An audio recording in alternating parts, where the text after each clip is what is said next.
Good evening, everybody, and welcome to Calling All Creatures. I am your host, Lori, and tonight we are going to be talking with Kim Lengling. She is the author of several books, actually, but the ones we're going to kind of more address tonight are her Paw Prints series of books. She's got Paw Prints on the Couch and Paw Prints on the Kitchen Floor. And I'll just start out right now. I've read Paw Prints on the Couch, and it was really good, and I highly recommend you guys read it if you like to read about animal stories. They were some good ones. And I just started Paw Prints on the Kitchen Floor, so I'll have to let you guys all know how that one is later. But anyway, Kim, thank you so much for being on the podcast tonight and talking with me about your books and all the other stuff that you do. Well, thanks for having me. I've been looking forward to this conversation. Yeah, I think it's going to be great. Like I said, I loved your books. I thought that was great, the stories and stuff in there. But before we start talking about all of that, how about if you just tell me a little bit about yourself? What kind of started you off on your writing career? Oh, gosh. I'm a veteran, and I live with PTSD due to an experience that I had while serving. And years ago, I was asked to share some of that story in an anthology. So to be a chapter in a book with other women who were sharing their own stories as well. And the book was called Inspire. And that was the first time I had ever written anything that was actually published and put out into the world. And I wasn't real sure about it.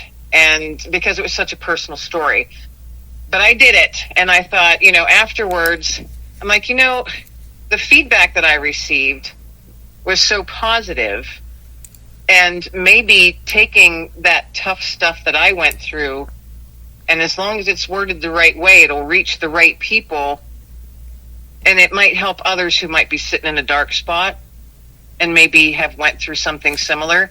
And so that was kind of the spark. I think this is back 2004, 2005. So it was a while ago. And that was kind of the spark of it. And, working full time, being a mom, all that stuff, I never put a whole lot of effort into writing. But I was writing a monthly article for my local newspaper and regarding veteran stuff. And it just kind of morphed from there. And then, the world changed in 2020. And my life, along with millions of others, their lives changed, and mine did too. And I found myself at home without a job, and I'm going, all right, you know what? What are you good at? What do you like doing, and what are you passionate about? And let's make something happen. And so that's when the last 5 years, I've really put effort into writing more and just writing what I'm passionate about, which is, being an advocate for veterans and being an advocate for animals. And what better way than to share other people, help them share their stories about their beloved pets and how they enrich our lives, So that's how the Paw Print series kind of began. It just kind of, it was years in the making, and then it all came about right at the right time. Awesome. Excuse me.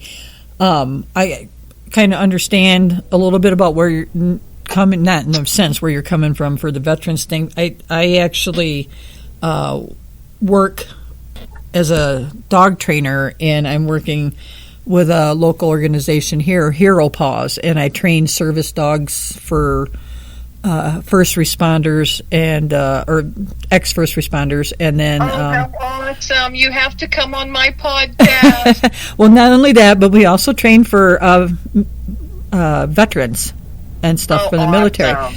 And so, and right now I got my first therapy dog team, and so, anyway, that's a whole nother sidebar. But anyway, one of my teams. Thank you for doing all of that, though. Oh, well, thank you. Well, thank you for your service. I mean, that's awesome, and this is my way of giving back to you guys. For those that need a service animal for things like PTSD and TBI, traumatic brain injury, stuff like that. So. But one of my service teams, she, from what I'm kind of gathering from what you just said, probably had kind of a similar experience in the military, and that also caused her PTSD. And so I'm going to I don't know if she's read this book, this Inspire book, but now that you've told me about it, I'm going to tell her about it. So if she hasn't read it, hopefully she can read it because... or if she just wants to chat, have her reach out. Oh, most definitely. She's a very nice lady. And it's funny, her name's the same as mine. It's Lori. Okay. Well, that's not hard to remember. Right, exactly. But but she's a very nice lady, and she has the cutest little service dog. She's a Chug.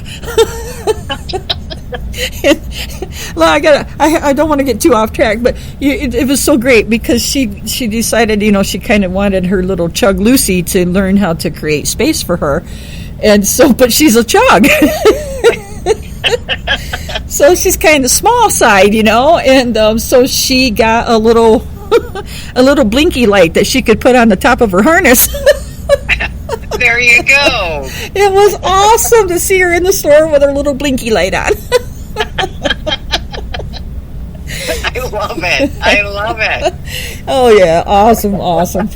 Oh, you gotta love it, So anyway, I'm glad you kind of told me about that and about that book, because I will most definitely let her know, and I will give her your contact info if she'd like to reach out and talk to you, because she's a very nice lady, and I talked to her a bit, even though she's graduated now to a full service team, but we still stay in contact, and she'll bring Lucy to my basic training classes so she can keep her, socialized with other dogs and stuff. So anyway, yeah, so I'll let her know. But well, awesome. So that's some good info. And then so when you decided to write like your Paw Prints books and stuff like that, what kind of inspired you to gather the stories from various pet owners instead of writing a single memoir or your own type of thing? What made you want to get all these other stories and put them together? For years, I had a dog named Digger, and he was not a service dog, but he acted like one. He was my rock. He was not trained to do any of the stuff that he did. He just intuitively knew how to calm me down when panic was rising. Would have been a good service dog. He would have been an awesome service dog. He was just, I don't know, you might understand what I'm going to say, but some people might hear it the wrong way. But I mean, I've had many dogs in my life, and I loved each and every one of them, but Digger was that one. Oh yes, Saya was mine. Yeah, so he was like my soul animal, you know what I mean? Yeah. No, man, people have soul animals. They really do. Yes, and he was mine. I had him for 14 years. I mean, just blessed for 14 years. And he, for years, I think it was like the last 8 years, so about half of his life, he had a Facebook page. And I would share he and I's, every day we would have adventures, and those were our walks. So, but it was always done in his voice, from his point of view. And he got a following, and people absolutely loved it.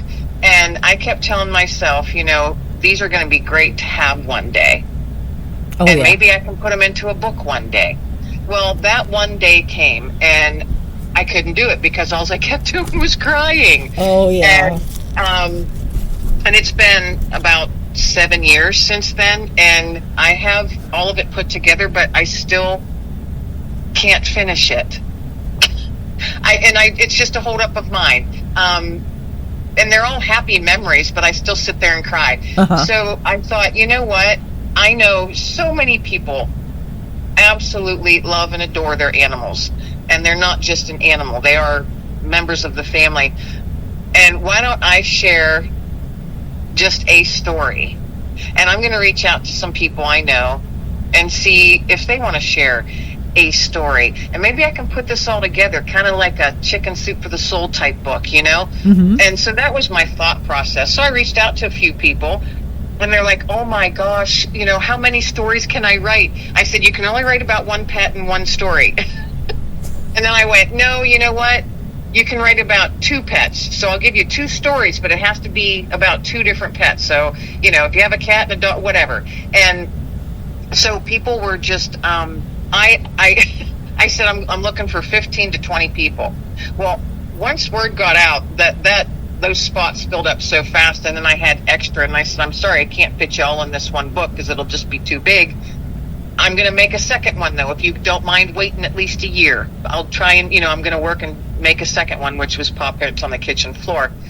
But it just it all came together that way. And the people that, it's people that I knew, it's people that I met through my podcast, other people that introduced me to these folks. They said, hey, I have a lady I know, she would love to share a story about her horse, and it just all came kind of word of mouth came together. And oh my goodness, going through, because each story that came in, I read through, and I would call and personally speak to the person to ask questions, to get certain things maybe clarified a little bit more, because the majority of the people had never written before. So there was a lot of editing and developmental type things that needed to be done. Right. And but I still wanted the stories to stay in that person's voice, not mine, because it's their story, their animal. So are the stories written perfect? No. And they're not meant to be.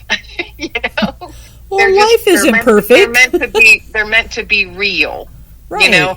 And I wanted to keep it that way. Plus, I didn't want, so many of the folks, they became so anxious about how it was written. I'm like, you're sharing the story about your little fur baby. Don't worry about how the words are. Okay. Right. And so we put it together, and I love it. I love it in its imperfections. And because each story is completely different, because each story is written by a completely different person. And that's another thing that I enjoyed about it. Oh my gosh, I laughed, I cried, I laughed, and then I cried some more. Yep. Yeah, me too. And then talking to the people, you call them up one evening after work, and I'd be like, okay, hey, I have a couple questions, thinking this would be a 20-minute conversation. 2.5 hours later, and 18 different stories about their animals later, I get off the phone, and I'm like, I gotta go to bed, I got work in the morning. But, but you can't not hear them, because I'm the same way. Right. Right. So I so enjoyed both times. Now, there were frustrations, of course, with any big project like that. And of course, you're working with 15 to 20 different people. There's a lot of personalities in there, But regardless of all of it, it was a joy to do it. And I was just blessed over and over and over again, putting both books together. It was just so fun. Yeah. And I'm glad to hear all the stories, and to know all of these people out there that just so loved their pets. Oh yeah. And it brings you together, and it gives you a little bit more faith in humanity, when sometimes the world feels like there is none anymore. Well, yeah, I did animal control for 12 years. So, wow. So, faith in humanity was something I lost a long time ago. I lost mine a long time ago too. That's why it's kind of nice when you reach, and I know that you know this just with the work that you do. You meet kindred people. Yep. People that are actually part of your tribe, and you might not have even realized it, and that gives you just that little spark, that little nugget of hope. Oh yeah, most definitely. And honestly, that's really, especially when so I did two different. So when I did animal control, I did animal shelter work, actually in the shelter and stuff like that, and going on calls. And then in the one for the county I worked for, I only did field work. We didn't actually have our own shelter and stuff, so we didn't have. But so I got to know both worlds, and it's when you're doing the shelter type work. There's a lot of bad when it comes to that. There's a lot of bad sides when it comes to that. But there's so many good sides. And some of the best things in the world is when you've had a dog that you really like. There's a lot of them that you really like, but when you have there's this dog that you really, really like, and you really, want to find him a home, or even a cat. I shouldn't just say dog, cat, whatever you're, trying to adopt. And that perfect person comes in and adopts that dog or cat, and what their life is going to be like from what it is right now. And the joy you get out of that is just tremendous. Yeah, no, I can imagine. All of my dogs have been rescues. And I got to tell you, when with the one I have now, Dexter, I've had him for about 6 years now. When I first got him, he was so sickly and skinny and very skittish and very mistrustful. He was a stray, so had no background on him. Oh, yeah. But he was so unique looking. I was like, he'll fit great in my realm. So right. I went and picked up this skinny, sickly, really skittish dog, and it took him 3 months to settle. And I would talk very softly with him every day, and everything was very gentle and soft. But the first day I got him, started training, because he was 2 years old at least. And I'm like, and he was a large dog. I'm like, well, I cannot have a big dog unless he's trained. So I started training and learned with him. We learned with each other. And I would constantly say, you're going to have the best life. You're going to have the best life with me. And at one point I was like, okay, he's understanding me now. He's getting it, because the way they look at you changes. Oh, yeah. And he wouldn't, and see, I'm one like, hey, you want to get on the couch? You get up on the couch here with me and snug, let's go. I'm not one that says you can't be on the furniture. Right. And so when I first got him, he was so skittish, and it just broke my heart. It just broke my heart. But I'm like, we're going to tough this out together, buddy, and I will wait you out. Because he would lay in a corner, and I'm sitting on the couch, and if I would look at him, he would turn his head away and like he was trying to hide. Right. And I'm like, all right, buddy, I'm going to wait you out. It's okay. And as the weeks went on, he would come a little closer to the couch, and he would scooch, like army crawl, a couple inches at a time. Yeah. And I wouldn't say anything. I would just look out the corner of my eye. I'm like, no, don't let him know you see him doing it. And then one night he jumped up on the couch and went as far away from me on the other side of the couch as he could, but he was there. I wanted so much to say, oh, look it, but I didn't. I'm like, oh, I'll scare him. So I waited him out, and then he finally started army crawling across the couch to me. And, oh my gosh, this almost makes me cry today, because it took so long.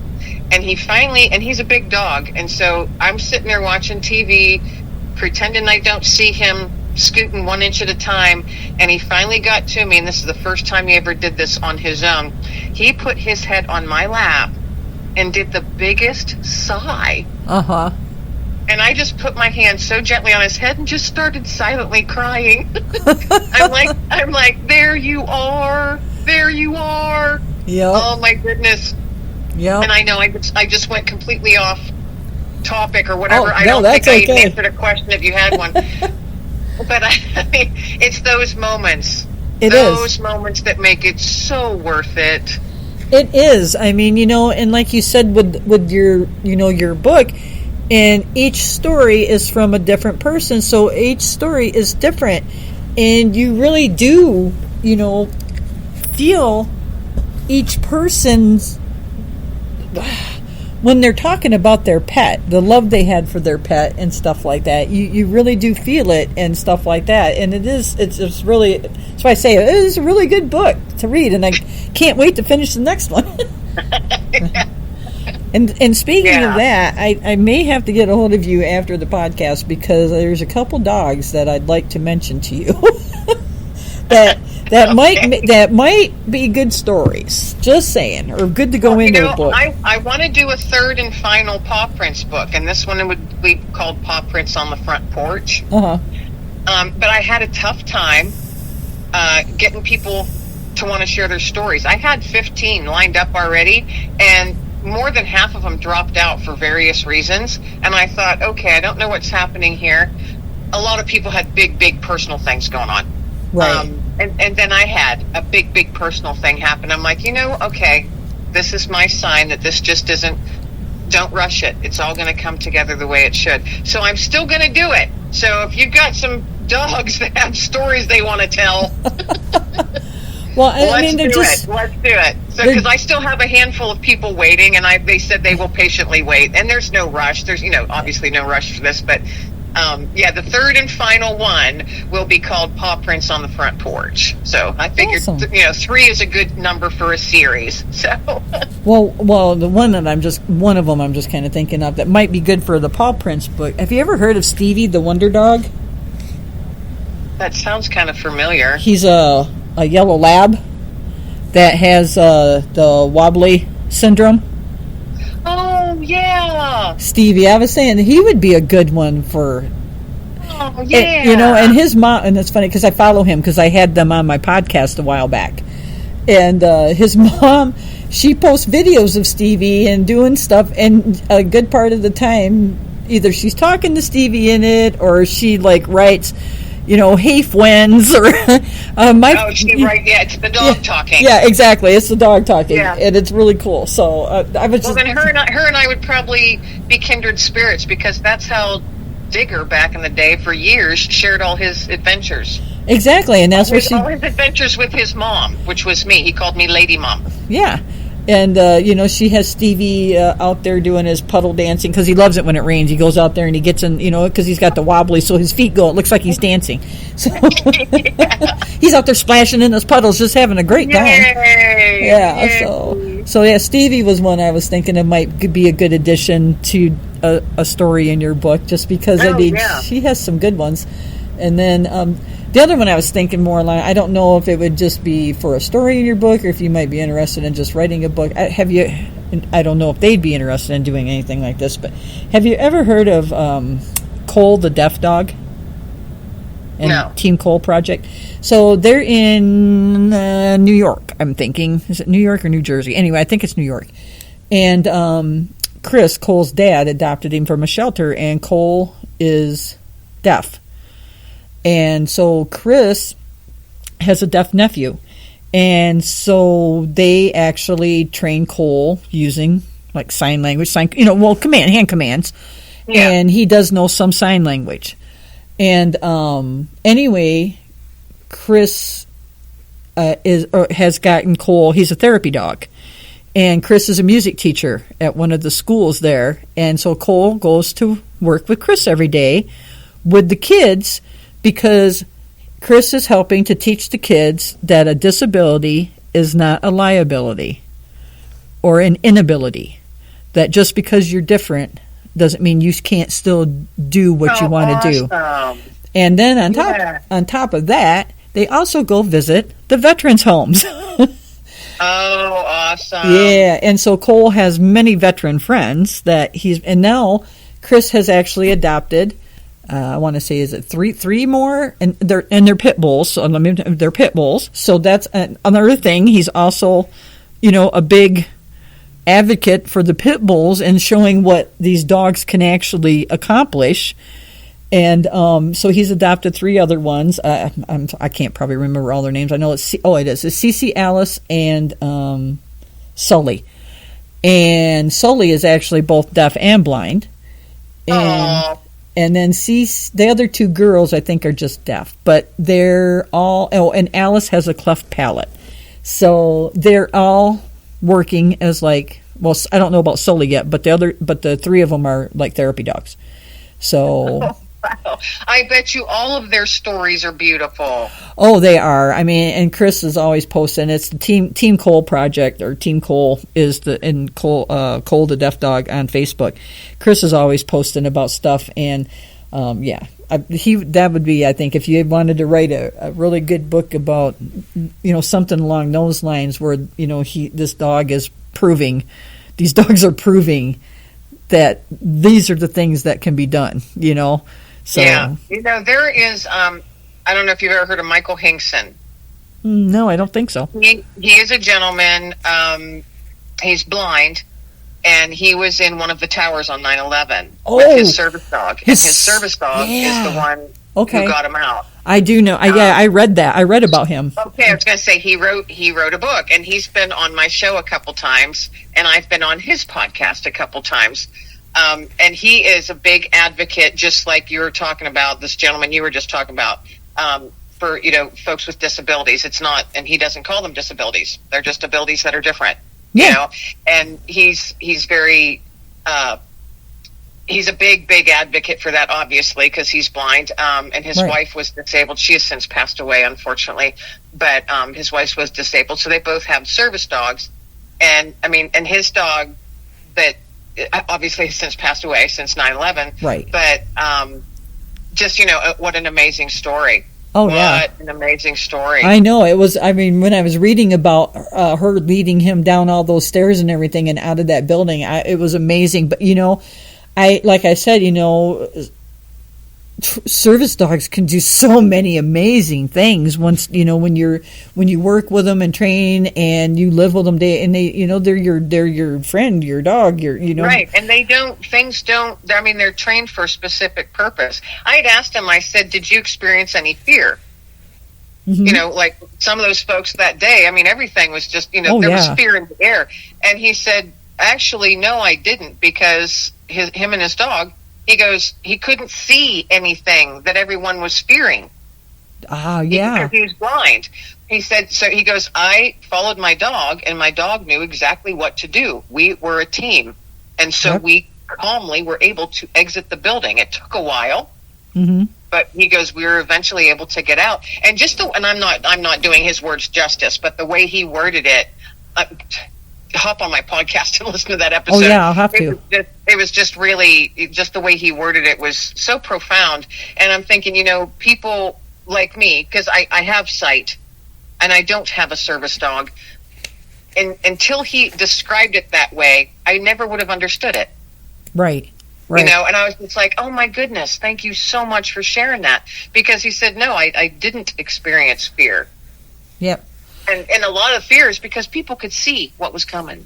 Oh yeah, I'm sure. Or what they had to try and get through. Right. He couldn't see. He just followed his dog. He wasn't seeing the smoke and the fire and the damage and all of the stuff crumbling and stuff. Hear it and all that. Yeah. But he said, I followed my dog because she knew exactly what to do, and we're a team. Yep, exactly, and that's the biggest thing when we're training our teams. They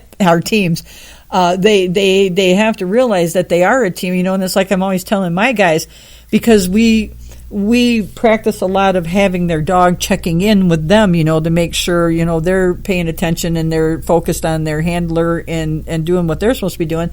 But it's like I tell my handlers, you guys need to check in with your dogs too.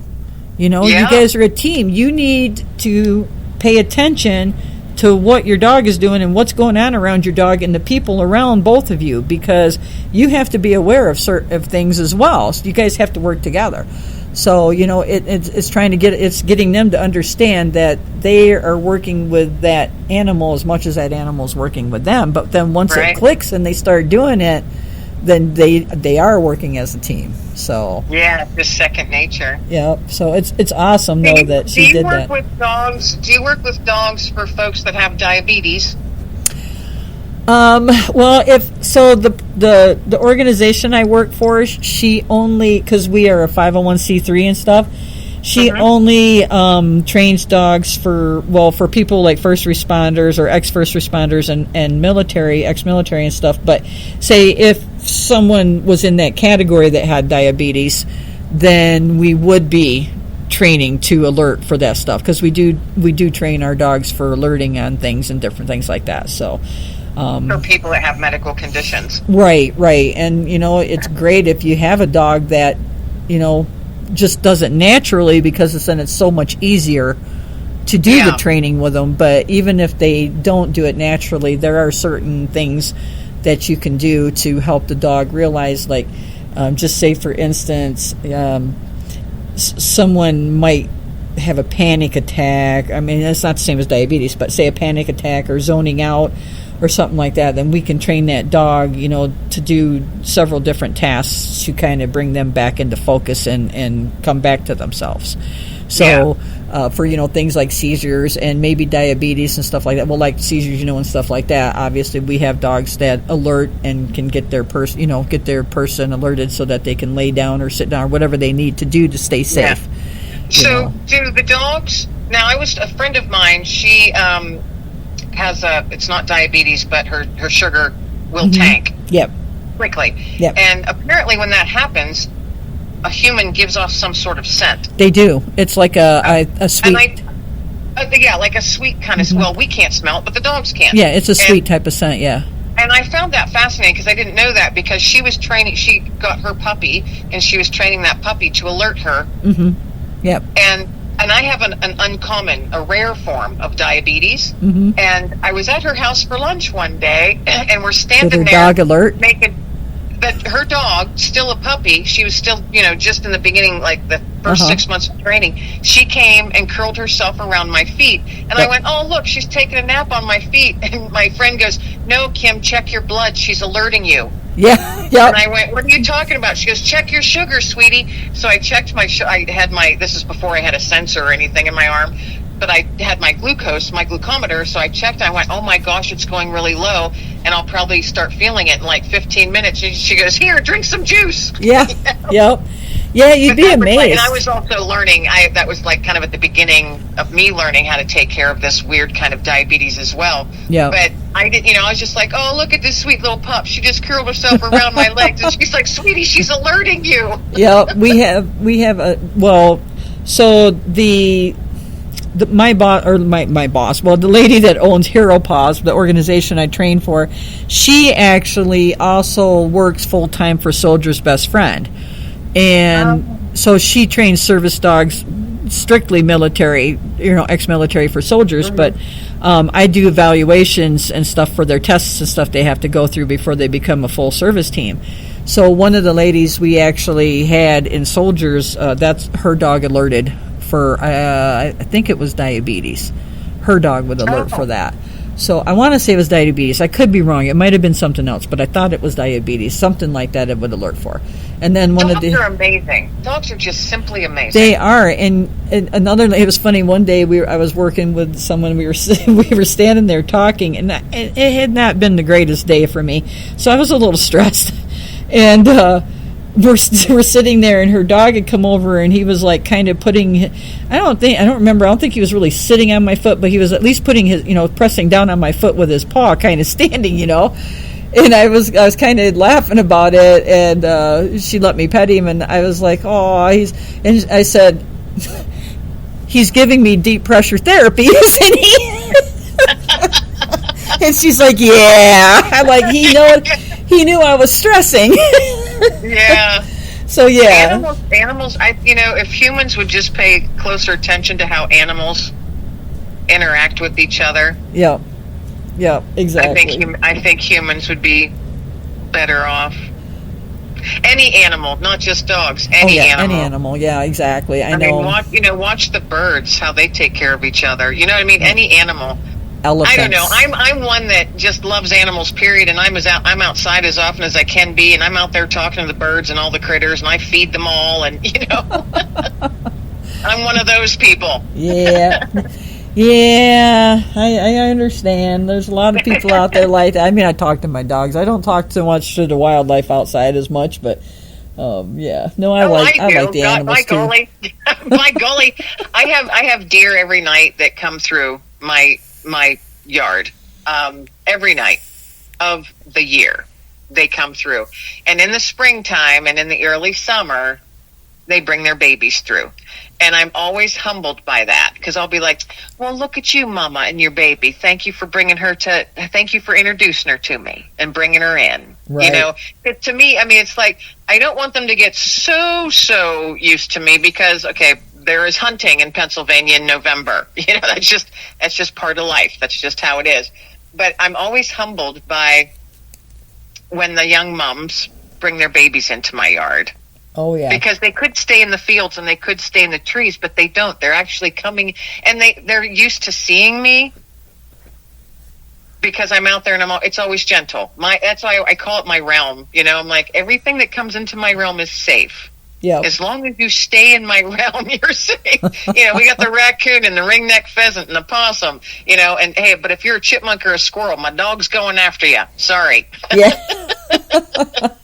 It's the survival of the fittest when it comes to that. Yeah. Typical dog thing. Squirrel. Oh my God. And he's got such a high, this dog here has such a high prey drive. Right. I mean, it's, the first couple of years I had him, I just kept a tally on the refrigerator. Yeah. And people would joke and be like, what's on the tally this today? I'm like, raccoon and 3 skunk. They're like, skunks? I'm like, yeah, he hasn't learned. I mean, it's just... My mom's husband had a Malamute 8th wolf, and they kept him outside, and he was tied up or whatever. But, man, I'm telling you, the critters, you would think they would have learned not to come within the area that he was tied in, because he killed anything that came in there, and skunks. And he never got sprayed, because I don't even know how he got them unaware, but they'd be coming through. He would get them without them knowing it, and he would literally just flip them and break their neck. And he never got sprayed. Yep, I couldn't believe it. Dexter just isn't that smart when it comes to skunks.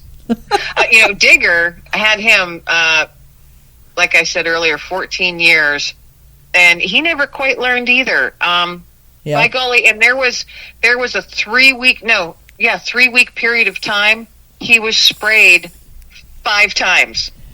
Oh my goodness. In 3 weeks. And I'm like, somebody kill the skunks. Because it was horrible. My house literally smelled of skunk for over a year. Oh my goodness.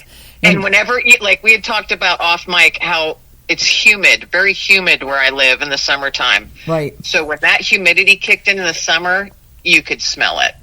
And I'm like, is this ever going to go away? Oh, my gosh. Oh, yeah, skunk. And please, anyone listening, don't say tomato juice and anything else that you ever heard of, because nothing works. So, lemon juice. I have had 3 dogs that have been sprayed well over 24 times.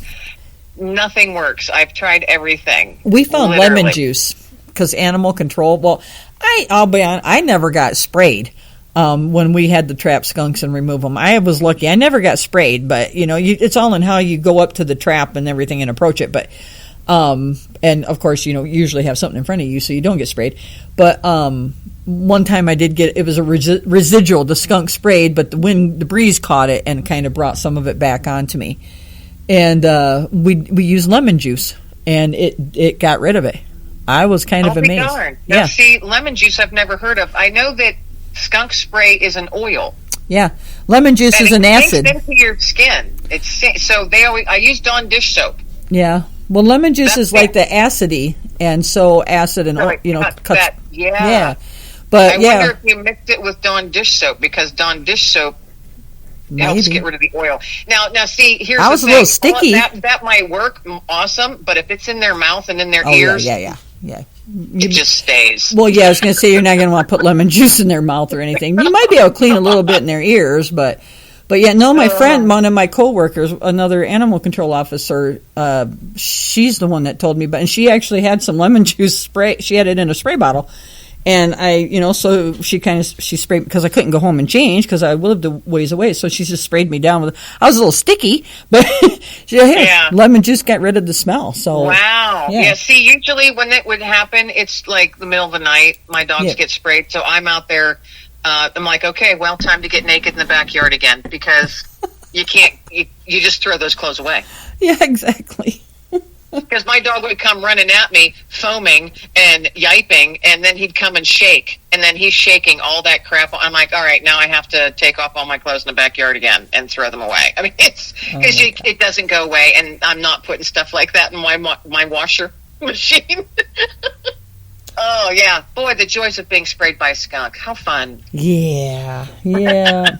and I got to put this out there, too. Okay, I know we just talked about our dogs getting into it with skunks and my mom's husband's dog killing them. I don't condone all that kind of... It's not that I was young, I was a teenager, okay, guys? Before any of, it grew up. But either way, don't kill me because, I was saying that his dog killed skunks. But... I mean, here's the thing. It happens. It happens, and here's the thing. Dogs are animals. They are. And they have their animal instincts, they do. And that's it. Period. And that was his territory, and that skunk encroached upon it. He was being the alpha male, and that's what Dexter does here. And now, remember, I live in the country. I'm surrounded by fields. Oh yeah, that's where he was too. He was surrounded by fields. Yeah, and so it's like Dexter, he knows, and Digger was the same way. Digger, he was great at dispatching groundhogs. Yeah, the farmers loved him. Yep. Yeah. I mean, and that's just they're an animal, and they're doing their unnatural instincts. Yep. Is it fun? No, I don't enjoy it. Because I have to go and clean it up. So yeah, exactly. We're the ones that have to take care of that and bury things and stuff like that. But anyway. And Julie, I'm so sorry. You were just on my podcast, the last podcast, and it was about skunks. So I had Indiana Skunk Rescue. Julie was on with me. I would love to learn more about skunks, because the only thing I know about them is my reaction from them when my dogs get sprayed, so, and I know that, I mean, they're so sweet, and I love all animals. I love all animals. It would be so interesting to learn more about skunks. Just like people are afraid of bats, I find bats fascinating.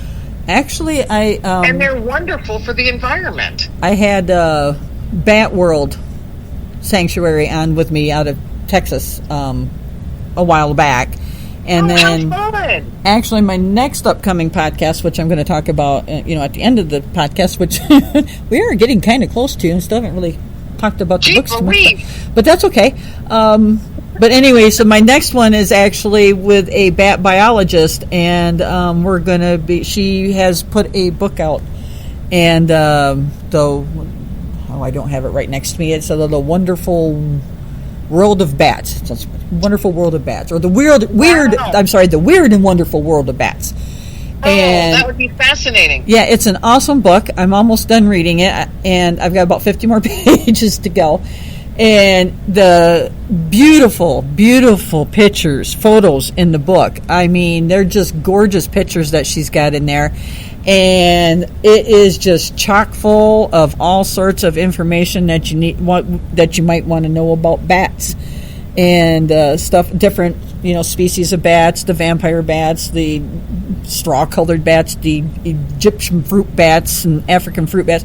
So yeah, there's all sorts of bats and all sorts of information about them in the book. Wow, fascinating! And that would be you have to send me. Yeah. Send me what you just said about all these different people in an email, because I would love to check into if they've got a book, or get on their website and follow them or whatever, because a lot of fascinating stuff. And I like learning about stuff like that. I always want to learn more. So awesome. Yeah, I'll send you the title of the book. Bat World is actually the Bat World Sanctuary. They don't usually use sanctuary after. It's just Bat World, but they actually have live bat camps. Because, they have bats that can't be re-released out in the wild. I mean, whether they came from, zoos that or whatever, or, they just got injured and stuff and they can't fly, whatever. And so they have all sorts of different bats there, and they have their geriatric ward, and but they have the bat cam, so you can, at night, the bat, you can actually see the bats and feeding and eating their little insects and playing with their toys and just, being bats. So it's kind of cool. I get to, so because they were on my podcast, I found out about the bat cam. So I kind of watch the bat cam every once in a while.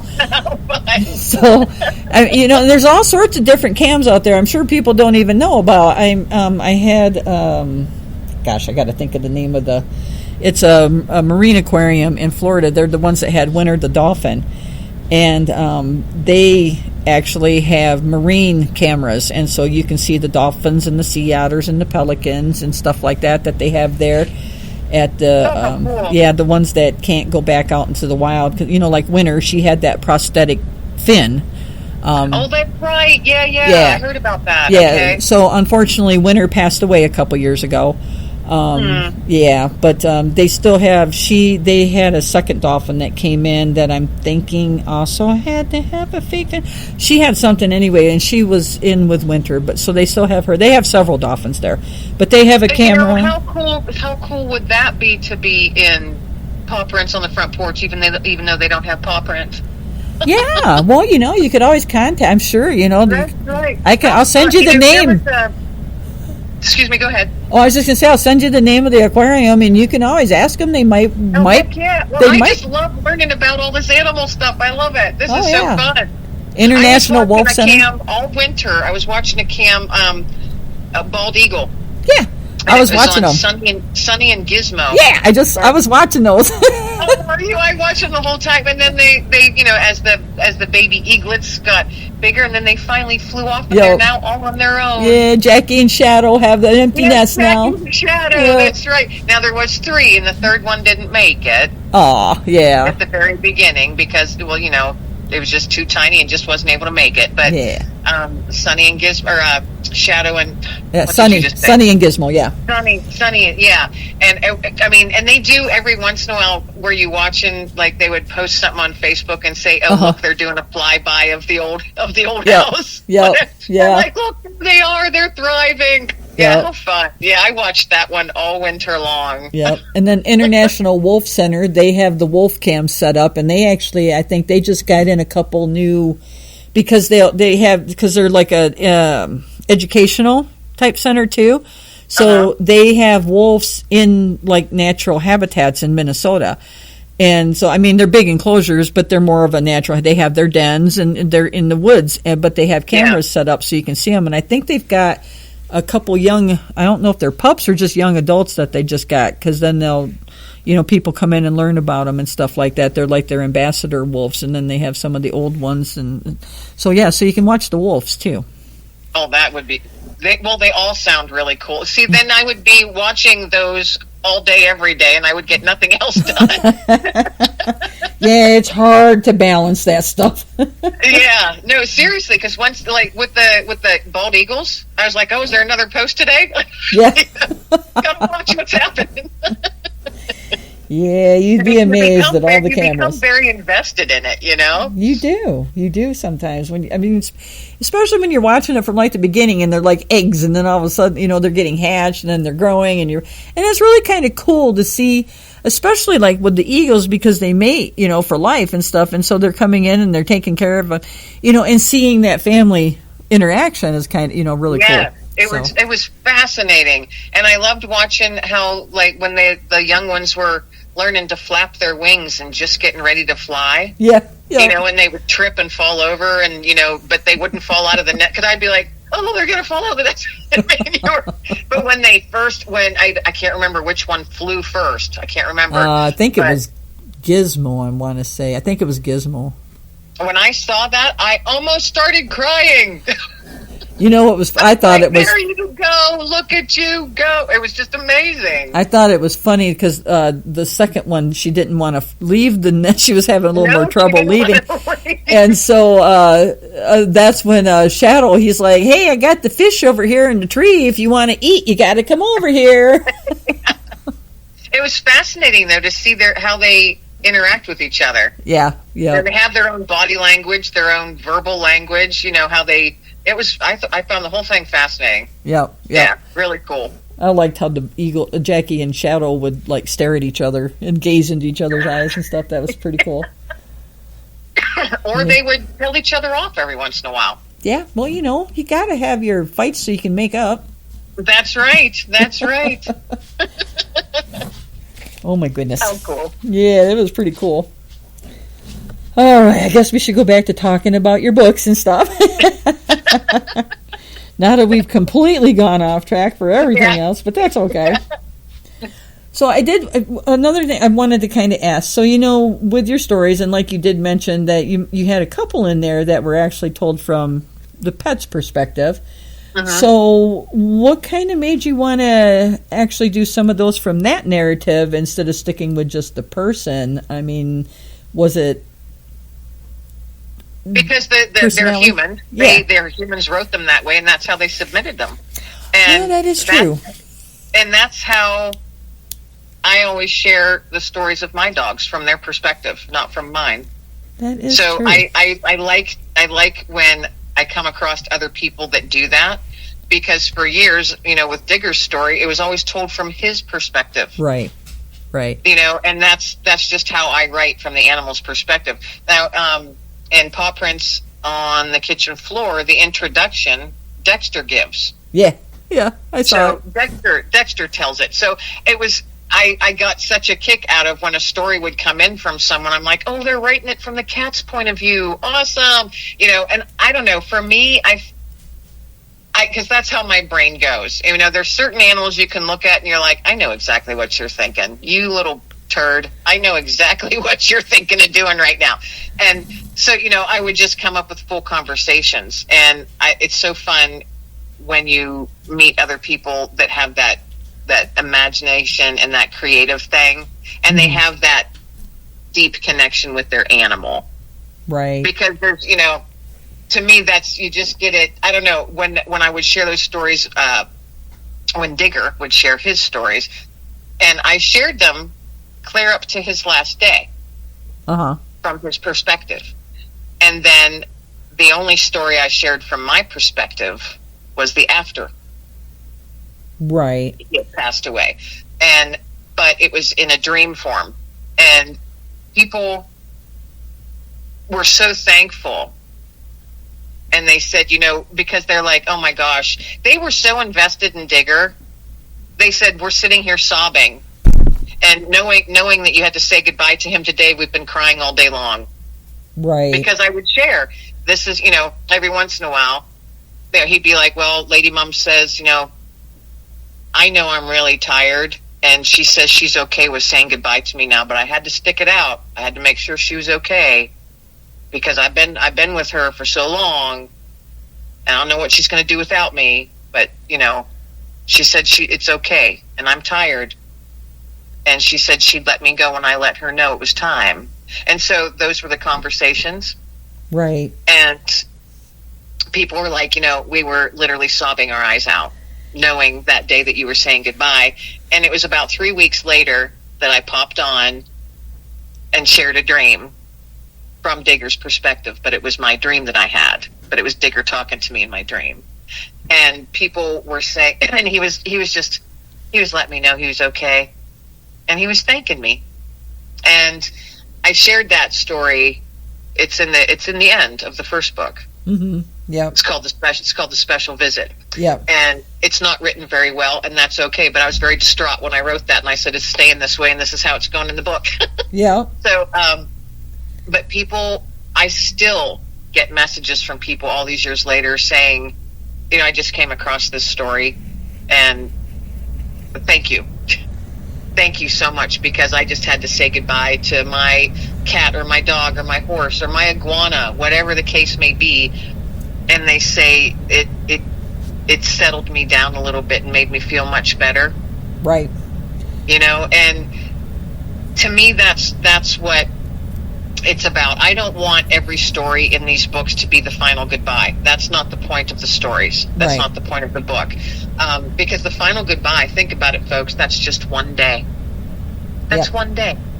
And I had to remind myself of that. I'm like, Kim, with Digger, that's one day. You had 14 years of nothing but awesomeness with him. Yeah. Don't focus on the one day, because their lives are as long as they're meant to be. Right. Period. They're as long as they're meant to be, and they're here to do their job. And oh my goodness, don't they do their jobs well? They do. They do their jobs well. As long as they have a decent human being in their life, they do their jobs well. And how blessed we are. Golly. Yeah, that's for sure. I mean, I just lost my Loki boy a few months ago. He would have actually, it was just before his 14th birthday. He would have been 14, and then about a month before we lost him. And Aww. Right now, I actually have to help my 16-year-old get on the couch because she can't jump up here by herself. Yeah. So I may sound like I'm a little bit further away just for a second if I'm talking, but I'm that's okay. helping her on my couch. I slept on my couch for 2 months because Digger was a very large dog, and he could no longer do steps, and he was over 100 pounds, and I couldn't lift him. So I slept on the couch while he slept on his overly cushy bed on the floor, and I would sleep with my hand on him for 2 months. Right. So, we do what we got to do, because their lives their whole life is spent loving us and waiting on us. They wait for you to get home from work. They wait for you to get home from the store. They wait for you to take them for a walk. They wait for you to feed them. Their whole life is nothing but you. You are their whole world, So I was like, you know what? I'll sleep on the couch as long as I need to, buddy. That's okay. I'm right here, Right. Yeah. Yep. Yeah. God bless them all. So I got my old lady here, my little old lady here. She was actually a shelter. Well, all of my dogs except for the very first one. I had 7 at one time. And my first one, he actually came. Wasn't in animal control then. I was working for a convenience store, and one of my coworkers' dogs had puppies. And of course, my son saw him, and that was the first one we got. And then after that, then came the animal control, and the 6 next ones were all rescues from the shelter, because when you do animal control, that's what happens. You become a dog collector, or a cat collector, whichever. I can only imagine. Yeah, and it's funny because with all the different many animal control officers, and this is hilarious, actually own pit bulls or Staffordshire Terriers or whatever you want to call them. Pit bulls is the slang word. But it's some bully breed. A lot of animal control officers own bully breeds because we work with them all the time and we know what they're capable of and what they can do. Anyway, this girl here, I think, is a this is funny, a Jack Russell pit bull mix. So, jeez. Yeah, she kind of has Jack Russell head, but then kind of not small, but the looks and everything of the Jack Russell head, and then the pit bull type body. So but she's not bad. She's a good girl, but she came to the shelter when she was only a couple years old, and she is dog picky. So she doesn't hate all dogs, but she doesn't like all dogs. And I don't blame her. I don't like all people. Me too. I tell people that all the time. They're like, well, my dog doesn't seem to like this other dog. Well, okay. Do you like everybody you meet? Right. Exactly. Just because a dog, we all say dogs are pack animals. Not every dog is a pack animal. No, they're not. And, I rely on a dog's actions and feelings much more reliably than I do on humans. Yeah, exactly. So anyway, my dog picky girl, I tried for a couple years to get her adopted out. And this is a horrible story, but anyway, my son... I was animal controls under the police department, and so one of the sergeants one day after we had left the shelter for the day came out like on patrol or whatever. And so since I had this little girl at the shelter for a couple years and was not getting her adopted out, I decided to make her my shelter dog, my shelter mascot dog. And so she had the run of the shelter. She had her own kennel with the doors always left open so she could come and go as she wanted to in and out of the yards. The outside yards, not the other dog kennels. But so she could kind of come and go as she wanted. And then she did have a doghouse set up outside if she wanted to stay outside. She had a swimming pool with water to get in, and she had food and toys, you name it. So anyway, he came one day after we left, and she does what any dog does that's guarding her yard and her territory. She came running and barking and growling at the fence. Keep in mind, this fence is over 8 foot tall with 3 strands of barbed wire around the top of it. He went back. He was someone that was afraid of dogs. And yeah. And so he went back to my police chief and told them that I had a menace to society at the shelter, and if she ever got out, she would attack somebody. And so the police chief then told me to either get her out of the shelter, adopted or whatever, or to put her down. And so I said, okay. And I got her out of the shelter into my home. And this is where she's been since, she's 16. She came home with me. So 12 years I've had her. Yeah, menace to society. Oh, yes. There's people that other people don't understand because they have some sort of issue or trauma or something. Mm-hmm. No one says get rid of them or put them down. Yep, and she's good. I mean, seriously. I mean, that's like over dramatic, but seriously, come on. Yep. Someone has to be the voice for the animals because they don't have one. Yep. And she's fine with people. She is one of the best dogs. And that's funny. I know a lot of people say I've had the best dog, but she really was. For the start in life, she is probably one of the only dogs that I ever had come into my shelter that I would absolutely say probably had been abused at some point in her very young life. It took me a week to even be able to enter the kennel with her. Yeah. I sat outside her kennel for a week, giving her treats and talking to her while she growled at me. And we got to, and unfortunately, as most people know, in kennels you get full and sometimes you have to make space. And since she was not showing signs of being adoptable, at that point, this is very interesting. I looked at her. She let me come in the kennel, and I sat down on the dog bed in there, and she was over in the corner, away from me, and just giving me the stank eye, you might say. And I looked at her and I said, "Look," I said, "This is our coming to God moment here. If you don't let me touch you and pet you to where I know I'm going to be able to get you adopted out, I'm going to have to put you to sleep because I got other dogs coming in and you're not adoptable at this point, and I don't have anybody at this point. There's nobody that's going to work with her, right?" So I am not even kidding you. I said that to her, and she got up and came over and let me pet her. See, I believe that 100%. Yep, and I've had her for 12 years. So yeah, she's been great with my grandkids. Yeah, I know. She's been great with my grandkids. I have no issues with her with my grandkids. She's good with all of them. If she doesn't want to deal with them and she gets tired of them, she goes to a different room. Yeah, that's what my dog does.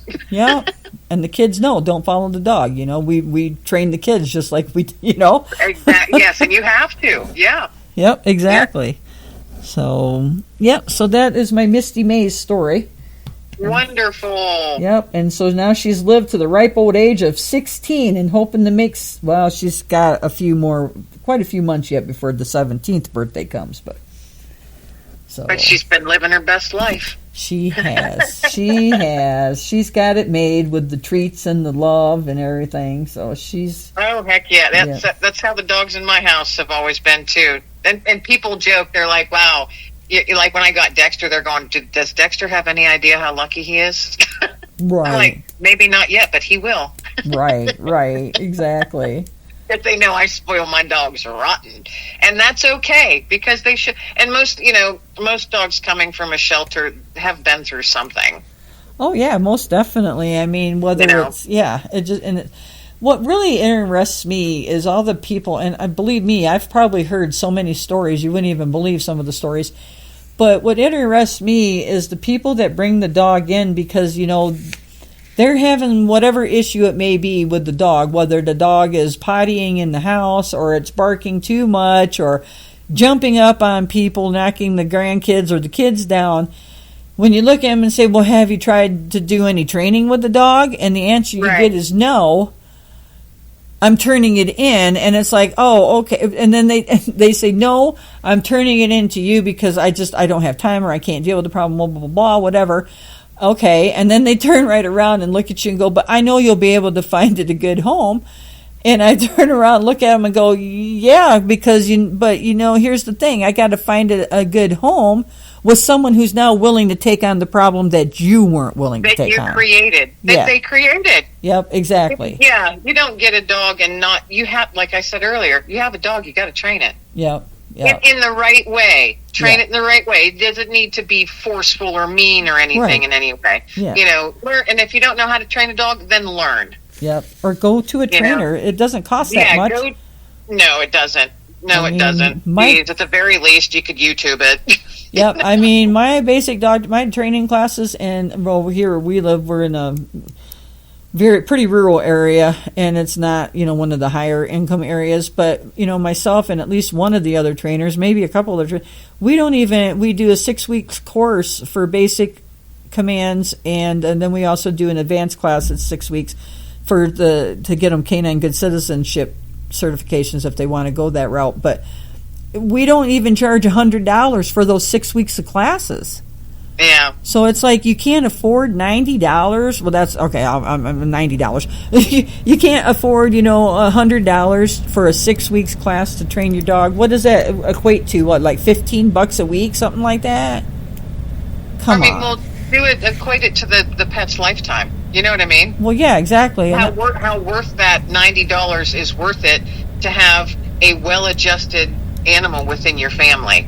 Right, and if you can, if you can afford to go out and buy alcohol or cigarettes, you can afford to pay for dog training if you have a dog. And Exactly. Yeah, I actually have a pretty hard time. Well, you probably do too. I have a hard time with people that say, well, they go to the bathroom in the house, and the way I look at it is, there's no bad dog. There's just stupid bad humans.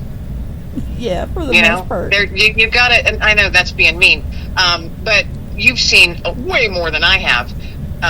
That probably, just makes you go, ugh, and you have to bite your tongue a lot. Yeah. But to me, it's like, I didn't take my dogs to any formal training. I just instinctually knew how to do it, and how it would work well in my family. So the words I used, the tone I used, the hand commands I used. Right. And in the way I did it. And my ex-husband, he was German, so my last 2 dogs have been trained in German. Right. And that seems to work very well, too. Mm-hmm. I think it's because German is a harsher language. Excuse me? I think it's because German is a harsher language, and I think with that harsher language and harsher guttural tone you have to put into those words. Right, the tone. Yes. Yeah. And that's amazing. You don't know how many people, oh my God, please do not sit there and try to beg your dog to do something. Oh my gosh. It's like, oh, come on, please sit. Can't you sit? No, that's not how you do this. Sit. You got to be firm. You got to have that tone. I'm not telling you to be mean. You want to say, do you think your dog actually understands the English language right now? Exactly. It's like you're being too wishy-washy. What's amazing, and you're going to laugh. My service dog teams, I have ex-military people, and I am not in the men, it's the guys, I think, that are a little worse about it. I literally have these gentlemen that are like 200-pound guys, some of them, sitting here going, sit, come on, you can sit, sit. And I look at him, and I started, I've done it to 2 of them now, I started laughing. And I'm not going to say his name, but I'm like, were you in the military? And he says, yes. I said, did you not learn knife hand? Do you not know how to give a command? I'm like, were you... They equate it to, did your drill instructor say, would you guys please line up? I know. Or was he swearing in your face? Well, and that's the thing. Some of these guys were like those types of sergeants and stuff, and I'm like, did you command your guys like that? Oh, that's funny. I know you didn't, so don't do it with your dog. I'm like, do you do that with your children? If your children are doing something to get in trouble, I'm not asking if you're beating your child or if you're screaming at them. Right, you're not being mean, but you have to use a certain firm tone in certain circumstances. And that's why I'm like, do you use the same tone with your child when they're doing something wrong? Hey, will you please just try to stop doing that? No, that's not what they listen to.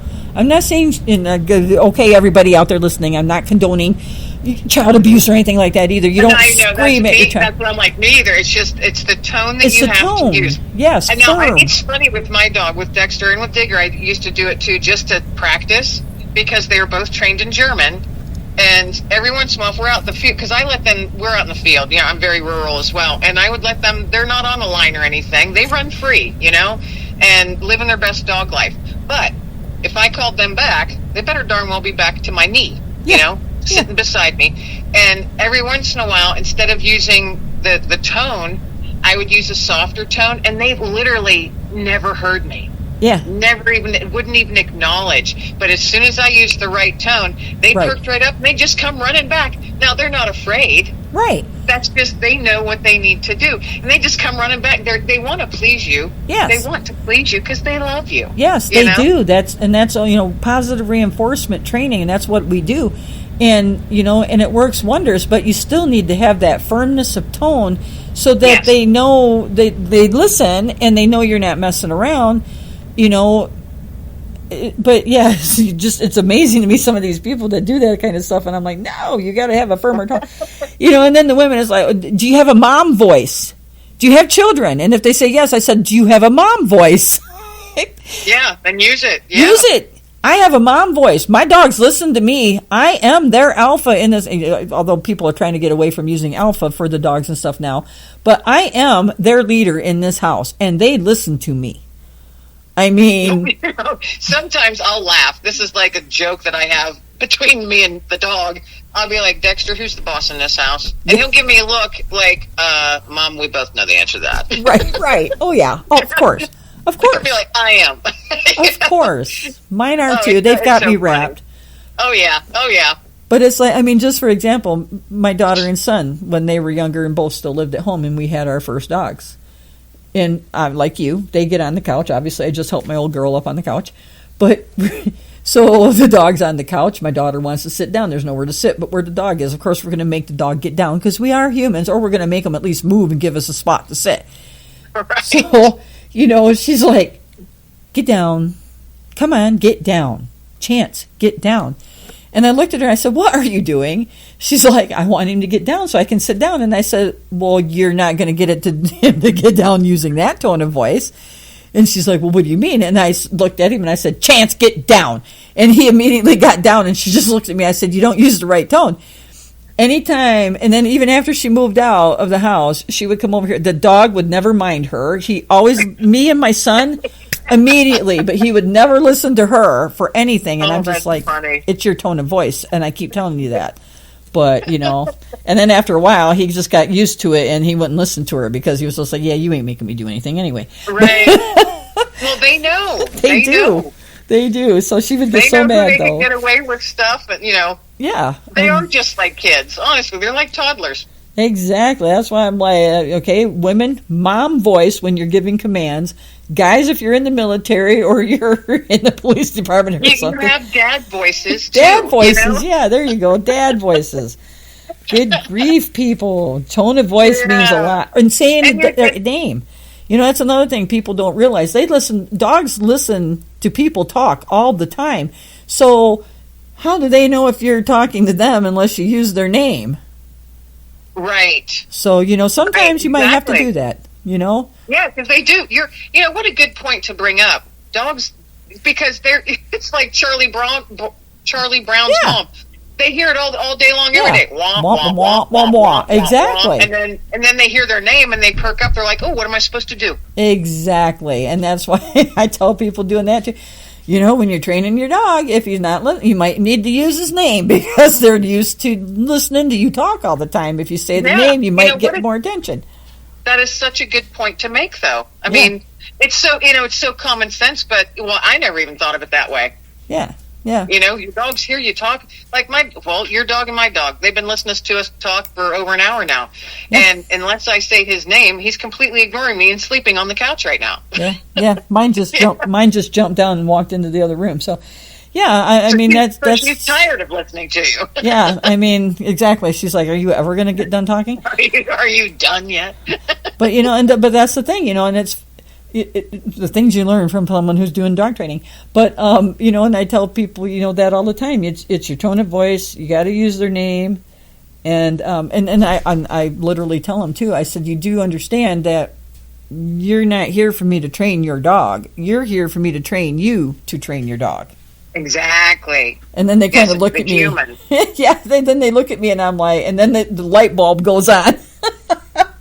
And it's like, oh, yeah, you know what? You're right. Yes, I am. I know. I'm going to show you what you're going to do with your dog. That's right. But you're going to go home, and for a week, you're going to work with your dog at home.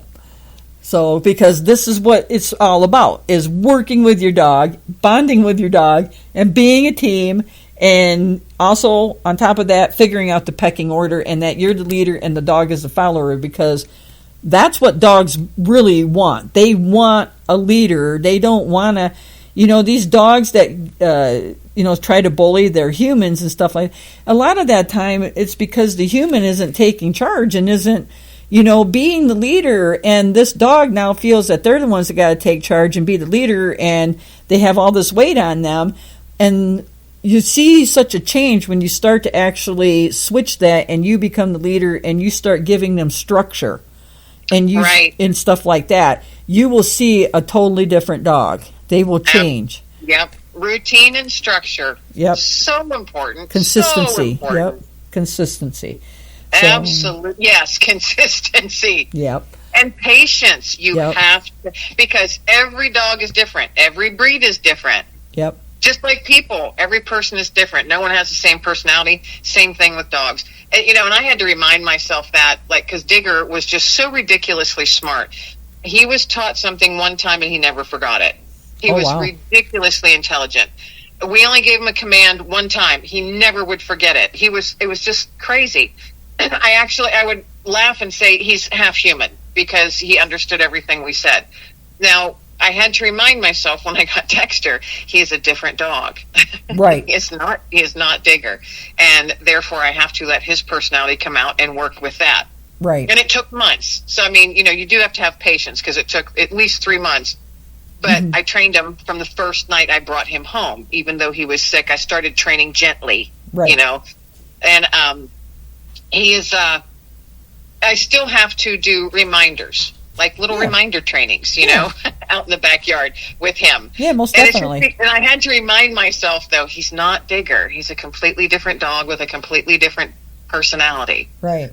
Because sometimes I would look at Digger and I'm like, you are half human in there. You are so because just you can look in a dog's eyes and you're just like, gosh, you're so smart. And there are times when I look at Dexter and I just like, well, look at you. You're just a big old dog in there. Yep. Because sometimes he's just looking at you like, I just ate deer poop. Yeah. He's like, that was the best thing ever. And I'm like, oh. Exactly. Yeah, they all have such different personalities and But they're all beautiful. They're all beautiful. Yep. And they're all beautiful little souls. I love them all. They are. And I'm not even going to get into cats because cats is a whole entirely different animal out there because they just own people. I don't even know why people think we own them. They don't own, cats own people. I'm allergic to cats, so I've never had a cat. So I've never had, a bonding experience with a cat. So I wouldn't be able to participate much in that one. I've I'm had allergic cats. to them. They make me break out. I break out. My whole neck breaks out in hives. My daughter, it depends on the cat, I'll be honest. My daughter's allergic. She's not allergic to every cat, but she is allergic to cats. It just depends on the cat. I think you're probably right. Because my sister used to have 2 cats. I could be around them as long as I didn't touch them. Yeah, that's because of the dander on them and stuff. Yeah. Yeah, and I couldn't, because I would think, well, they live in the house. You would think that something would happen, but no, it was only if I would pet. Because I love animals. I'd be like, or they'd jump in my lap, and I'm like, oh, I can't pet you. You've got to get, right. But you want to.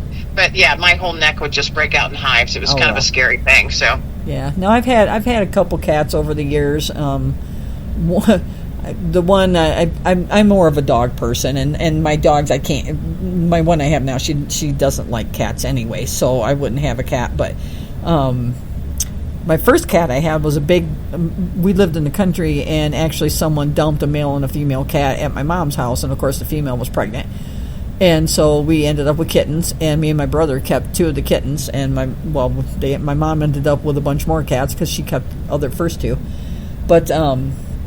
Anyway, mine was a big black cat, and I called him, of course, Panther. What would you name a big black cat, So Panther it was, and his brother, and he walked like he was kind of like this regal type princely cat. So we named him Rigi, which was regal, but Rigi. So anyway, and they were pretty good sized cats, to be honest with you. I mean, my Panther could sit on an ottoman and pretty much he'd be curled up sleeping and pretty much take up most of the ottoman. So they were pretty good sized cats. But anyway, I had moved out of my mom's house and I was living with my boyfriend, and we had the Panther. And I can't remember what was going on. Me and my boyfriend were having an argument about something. And so he was sitting in the chair and I was laying on the couch. And we had been arguing about something. And Panther, I guess, had been under the couch or somewhere. So he had kind of heard this argument. And I am not even kidding. He come out. he jumped up on my boyfriend's, he jumped up on the ottoman and then up onto my boyfriend's lap, walked up his lap, up like he was going to come up to get made over and petted. And he literally slapped my boyfriend across the face with his paw. And then he jumped down and came over and jumped up on the couch and laid on my chest. It's like, well, took care of that for you. Exactly. That's exactly what it was. And it was so, at that point, now we're laughing. And I just looked at my boyfriend and I said, don't mess with me. That's right. My attack cat will come after you. That is so funny. Yeah. He was a good kitty. And all animals, they all have just amazing personalities. They do. Yeah, they're awesome. And and that's another thing. And that was, I think, one of the biggest thing in your books. I mean, those personalities with those people telling the stories of their pets, those personalities really came out. So that's what really made, I think, the book was so good. Was you could just feel the personalities of the different animals. Yeah. So. Where would we be without those sweet souls in our lives? I'm telling you, I know exactly. So. Well, I think we're probably going to have to end this. We're a little bit over, but before we do, I did want to ask you, you did mention your podcast real quick, so I wanted you to just kind of tell us what your podcast is and the name of it and kind of what it's about. Well, the name of the podcast is called Let Fear Bounce. I started it about 5 years ago in 2020 when the world changed and the world seemed to be throwing fear out at everyone. So I was like, I'm not going to catch that. I'm going to let it bounce. So I started a podcast not knowing anything about podcasting. Hey, you and me both. Just had folks on to talk about maybe fears that they're facing, maybe fears they have went through. And it's fun because over the years, it's kind of changed a little bit, but it's still the same premise. But now it's I think 90% of my guests are authors. They've just written a book or they've written a few books. And they talk about, sometimes they talk about their books, like, because it might be a trauma that they went through, or just in general fears, Mm-hmm. Talk about, some really cool things that they're doing with a nonprofit or something. And I'm like, well, what have you had to, I'm sure there's been struggles that have come, before you trying to get this off the ground or trying to get funding for this. What did you face to overcome that? So, just any type of fear, because we all have it, mm-hmm. or frustrations, whatever. Fear is masked under many other words, right, in our lives. But it's just, I've had fascinating people from all over the world on, and the new episodes are uploaded every Wednesday on YouTube. And at the end of each episode, I ask every guest to toss out a nugget of hope to the listeners. So something that's motivational, inspirational, and closing the show out that way. I just started doing that a couple years ago. I get a lot more feedback on that because the ending, first it's kind of cool to know that people are actually listening to the whole episode. Right. But then they're waiting now on that nugget of hope. They want to see what what their nugget of hope is going to be. And to hear nuggets of hope from all these different people, different cultures, different countries, the one thing reigns true the whole time. It's like the same theme, the nuggets of hope. It's just basically be kind. Just be kind. Make your slice of the world a kinder place. Leave it a better place than what it was when you first came into it, and it's the resounding theme. And I'm thinking, if the world would just listen, it would be a different, better place, And and you're so right, and I'm glad you actually said that and brought that up, and that you have that at the end of your podcast, because the rescue community, which I am still, a part of and involved with, especially obviously doing podcasts and stuff. I do all sorts of different animals, animal products, animal services, you name it, authors and stuff like that. But at the end of my podcast a couple weeks ago, I was kind of talking about this because I don't know if you heard about it or not, but we had a very special lady in the rescue community that was had started Save a Fox. and she was rescuing foxes, and she had started out with some wild ones and stuff, but then she got involved in rescuing the fur farm foxes, because what happens when a fur farm decides, they're not going to use these foxes anymore, they kill them. So, well, obviously they kill them anyway, they're fur farm foxes, but, right. Anyway, some things had happened, and people bullied her online.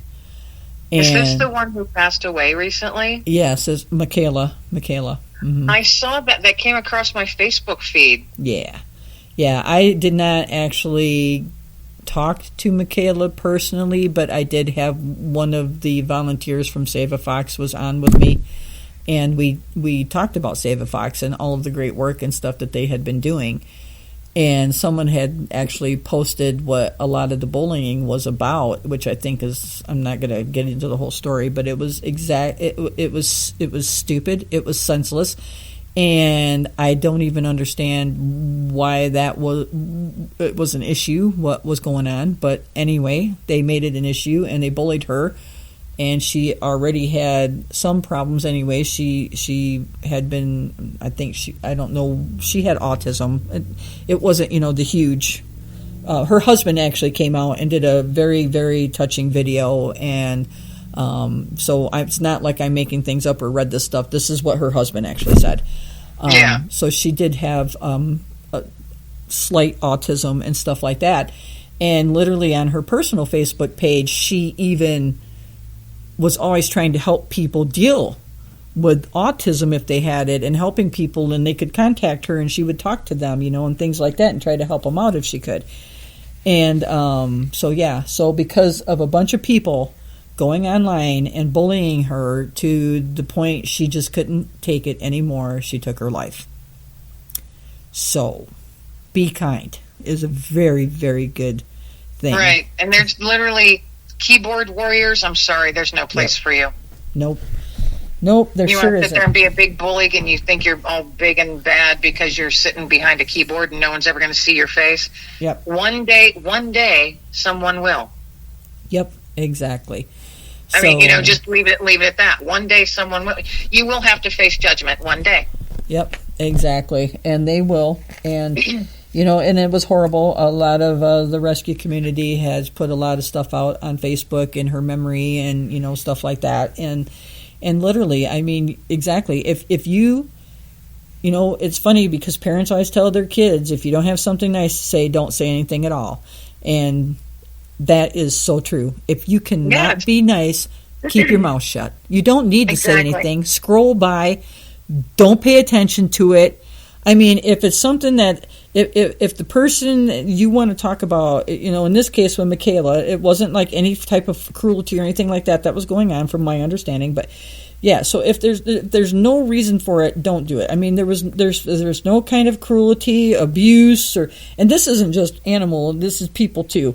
If there's not something going on that's horrible. And if it's not directly affecting you negatively, then just be quiet. Yes. I mean, obviously, if you see a child being abused, yes, you're going to freaking, turn them in and say something. But if you're just being mean just for the sake of being mean. Exactly. Why? You need to sit there and look in the mirror and figure out what your issue is, because that issue's all yours. Exactly. You obviously have something that you're miserable about to want to make somebody else as miserable as you are. But yeah, so it was, so after my podcast a couple weeks ago, I kind of went into a little soapbox moment. But that's the whole thing, And just be kind, people. I mean, seriously, just be kind. It doesn't cost a dime to be kind, and there's no reason. No one can give me any reason, I think, ever, or try to convince me that there is no reason to be kind. Right, exactly. It just won't work. There's no reason to not be kind. And to be kind, and this is hard. This is really, really hard, to be kind to those who you don't think are. Right, and because behind every face is a story. And those people that are unkind, now, granted, some of them, I'm being general here, but you see someone who's really unhappy and miserable, there's a reason for that. Yep. You know, so try not to judge too harshly, because no one's perfect. Nope. And here's no one's perfect. And if would you want someone judging you as harshly as you may be judging others? Right. And here's another tip. If you're on Facebook and you see something you don't like, you can scroll. Yeah, you don't have to read it. You don't have to keep following it. Just don't pay attention. Yep. You don't have to Heck, comment. I don't watch TV anymore because I can't stand all the crap that's on there. I quit watching TV 5 years ago, you know? I do streaming so I can pick and choose what I want to watch. And yeah, that's what I do. I do streaming, or I watch things like on YouTube and stuff, but I don't want regular, normal. I got rid of cable years ago. I got rid of Dish years ago too. I just do my different streaming apps so I can watch different shows. I can pick what I want. I try not to watch news and stuff as much as possible, especially on the weekends, because it's just like I don't even want to know. I can't even handle what's going on in the world anymore nowadays. Everybody's lost their minds and gone crazy. So the thing is, it's so readily available within minutes now. Second, really. It's a human being is not meant to take in so much information that is out there every day. Well, and then on top of it, half the time you never know what's truthful and what's a lie. And that's just going to get worse and worse. Oh, yeah, most definitely. Well, it already is. We can see that. And I hate to say this, but because of everything that's going on politically, we have all been so divided at this point. And it was funny, I was just talking with some of my coworkers, I think it was yesterday morning, and I said, and this, maybe many people don't think this or won't agree with it, and I don't care. It's just my personal opinion. But what's going on right now today with the divisiveness that this nation is under and facing, and especially because of all the political stuff that's going on and everything, this to me is kind of like Civil War when we were all divided over the slavery issue. We're kind of at that point that I feel, we're so divided at this point. It is like family against family, brother against brother, sister, because everybody has their own. I mean, some families obviously all have the same political views, but not everybody. And then friends, I mean, my God, people are unfriending each other and everything else over this. People that have been friends for years and years now are unfriending each other or fighting, and it's crazy. And I'm like, this just reminds me of the Civil War days. I mean, seriously, this is how divided we are. You sit there and you look at least the way this is my opinion, the way I look at it is like, wow, what a great plan. Whoever put this together, it's working so well. It is. Because it's a much, much, much, much bigger story in the background. This stuff has been in the works for years, decades and decades, Yeah. So you sit there and you're thinking, and that's at least my thought, it's like, well, those people that wanted this and are enjoying it, job well done.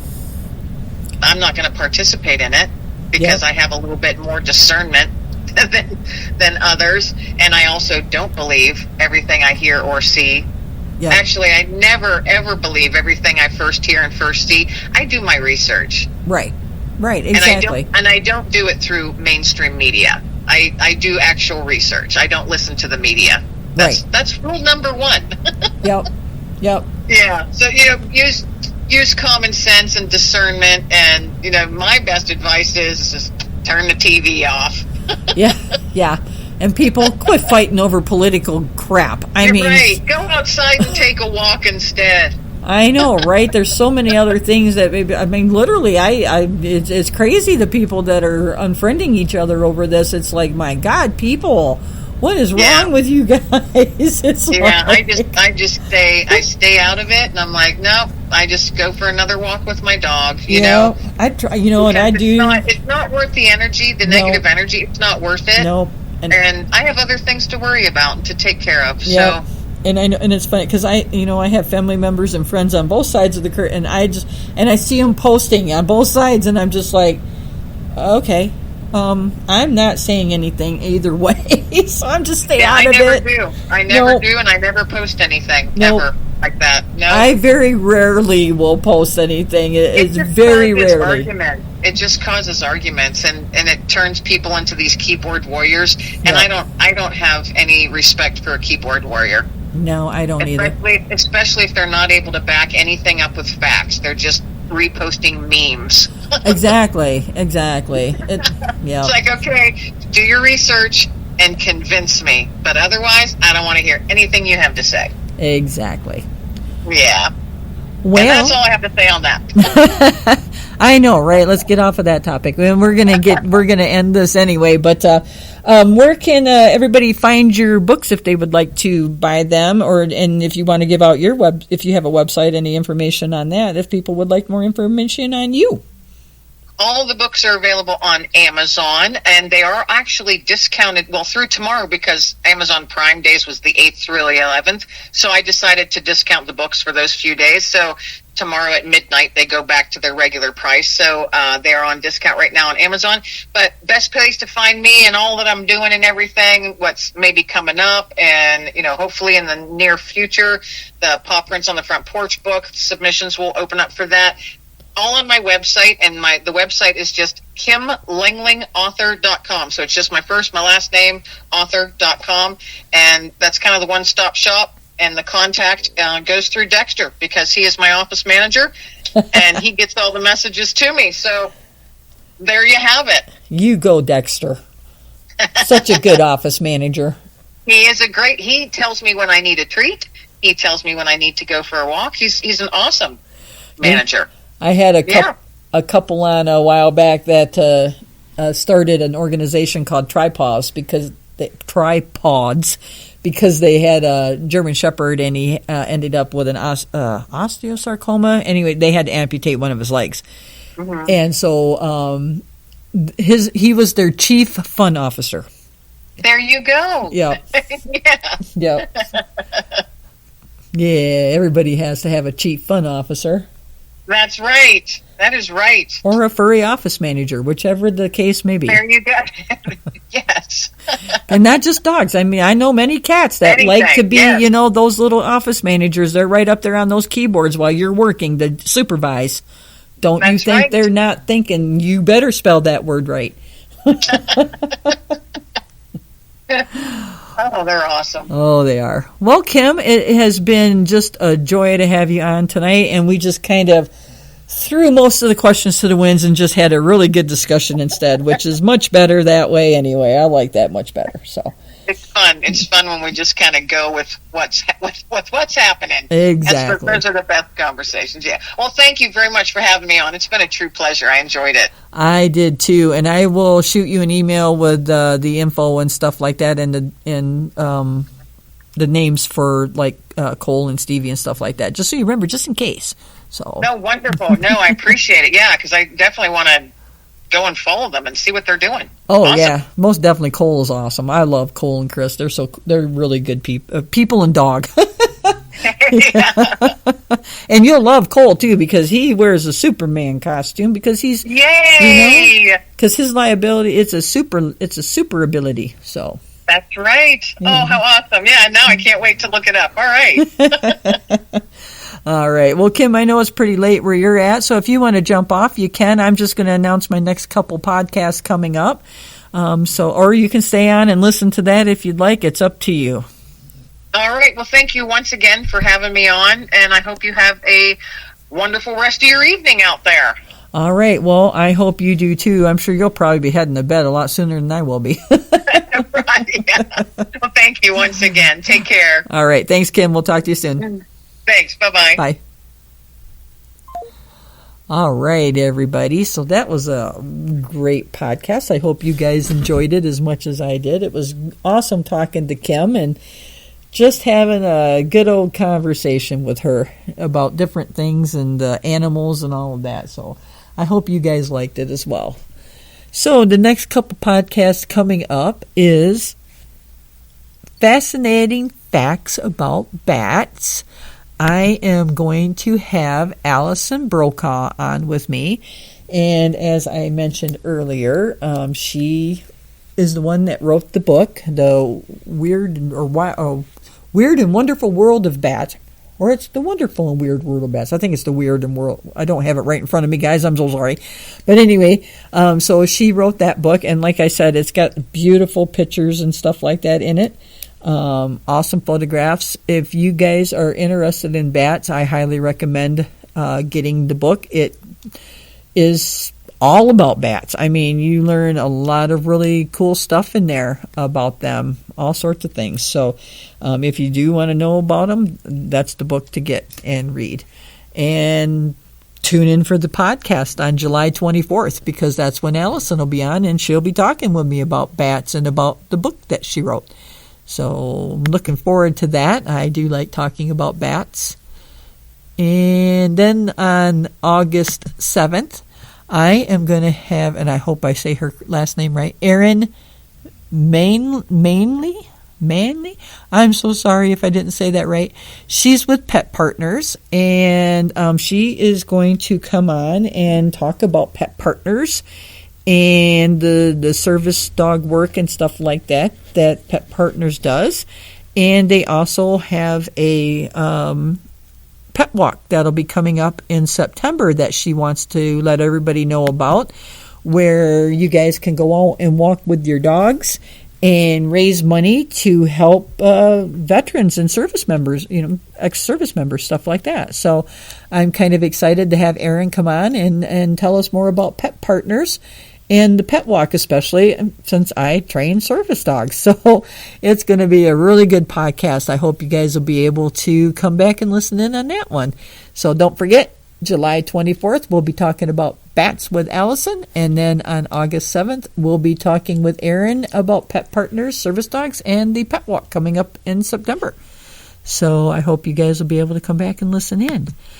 And again, I hope you all enjoyed tonight's podcast. Don't forget to go out and get Kim's books. They're discounted on Amazon right now for Prime Days.